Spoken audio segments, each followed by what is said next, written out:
بسم اللہ الرحمن الرحیم۔ السلام علیکم ورحمۃ اللہ وبرکاتہ۔ عزیز طلباء و طالبات، اسلامیات جماعت پنجم کے لیکچر میں خوش آمدید۔ پیارے بچوں، آج ہم یونٹ نمبر 5.2 جو کہ اسلامی اخوت سے متعلق ہے، اس کے حاصلات تعلم کو پڑھنے کا ارادہ رکھے ہوئے ہیں۔ آغاز کرتے ہیں اپنے سبق کے حاصلات تعلم سے۔ ہمارا پہلا حاصل تعلم ہے اسلامی اخوت کے معنی و مفہوم کو جان سکیں اور اسلامی اخوت کی اہمیت کو جان سکیں۔ عزیز طلباء و طالبات، آج ہم اسلامی اخوت کے معنی و مفہوم اور اس کی اہمیت سے متعلق آگاہی حاصل کریں گے۔ سب سے پہلے آپ بچوں کے لیے دہرائی کے چند سوالات ہیں۔ میں گزارش کروں گا اساتذہ کرام سے کہ ویڈیو کو روک دیجئے، پہلے بچوں سے دہرائی کے ان سوالوں کے جواب معلوم کر لیجئے۔ خوش آمدید۔ یقیناً آپ بچوں نے دہرائی کے ان سوالوں کے جواب اپنے اساتذہ کرام کو انتہائی محنت اور جانفشانی سے دیے ہوں گے۔ پیارے بچوں، اسلامی نقطہ نظر ہمارے آج کے سبق کا ہے۔ رسول اللہ صلی اللہ علیہ وآلہ وصحبہ وسلم کا ارشاد ہے، ایمان والوں کی آپس کی محبت، رحم دلی اور شفقت کی مثال ایک انسانی جسم جیسی ہے کہ اگر جسم کا کوئی حصہ تکلیف میں مبتلا ہو جاتا ہے تو وہ تکلیف صرف اسی حصے میں منحصر نہیں رہتی، بلکہ اس سے پورا جسم متاثر ہوتا ہے، پورا جسم جاگتا ہے اور بخار و بے خوابی میں مبتلا ہو جاتا ہے۔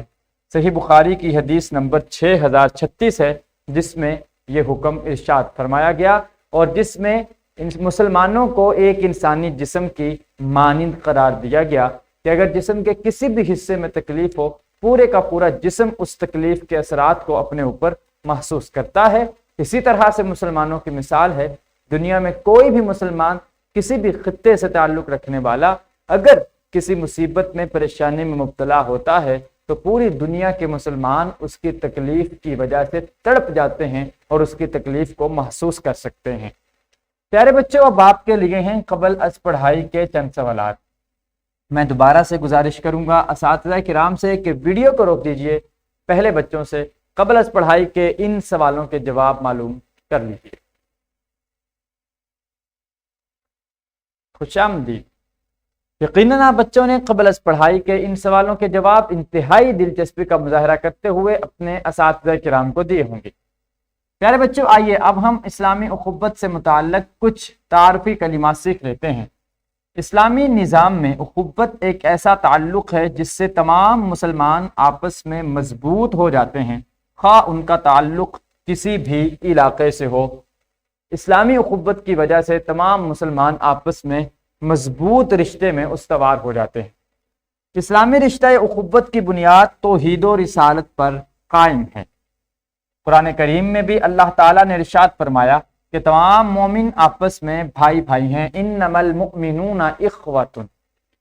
رنگ و نسل کی بنیاد پر معاشرتی تقسیم زہر قاتل ہے کہ اس کا رنگ کیا ہے، اس کا نسل کیا ہے۔ اس بنا پر جو معاشرے میں تقسیم ہوتی ہے وہ معاشرے کے لیے ایک زہر ہلاہل کی مانند ہوتی ہے اور انسان کے لیے اس کی شخصیت کی خوبصورتی کی بجائے بگاڑ کا سبب بنتی ہے، جبکہ اسلام نے ہمیں یہی درس دیا ہے کہ رنگ، نسل اور ذات وغیرہ جو ہے یہ معنی نہیں رکھتی، بلکہ یہ معنی رکھتا ہے کہ کون کس دین کا پیروکار ہے۔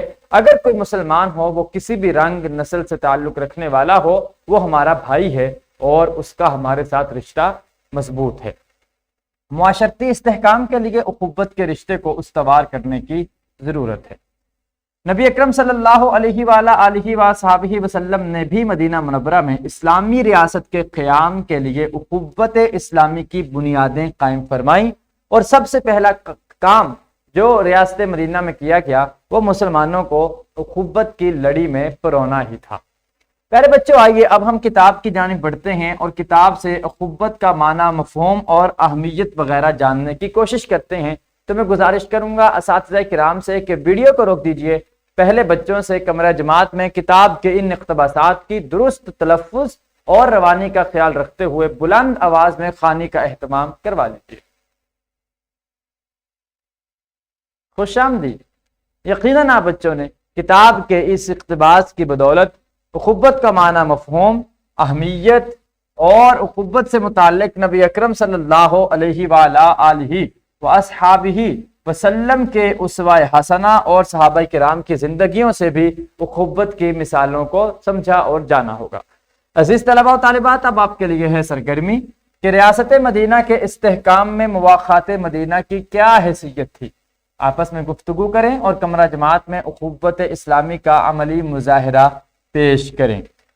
ایک تو سب سے پہلے یہ کرنا ہے کہ ریاست مدینہ کے استحکام میں مواخات مدینہ یعنی اخوت کی کیا حیثیت تھی، اور اس کے بعد آپ بچوں نے کمرہ جماعت میں اسی اخوت کا مظاہرہ پیش کرنا ہے کہ تمام بچے ایک ایک بچے کو اپنا اپنا بھائی بنائیں گے اور اسی انداز میں عملی طور پر یہ مظاہرہ پیش کریں گے۔ تو میں گزارش کروں گا اساتذہ کرام سے ویڈیو کو روک دیجئے، پہلے بچوں سے کمرہ جماعت میں اس سرگرمی کو مکمل کروا لیجیے۔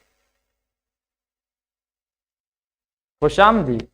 یقیناً آپ بچوں نے اس سرگرمی کی بدولت اخوت اسلامی کے عملی مظاہرے کی وجہ سے آپس میں ایک دوسرے کے ساتھ اخوت کا اظہار کیا ہوگا، اور آئندہ بھی آپ کوشش کریں گے کہ اس اخوت کو اسی طرح سے قائم دائم رکھا جائے۔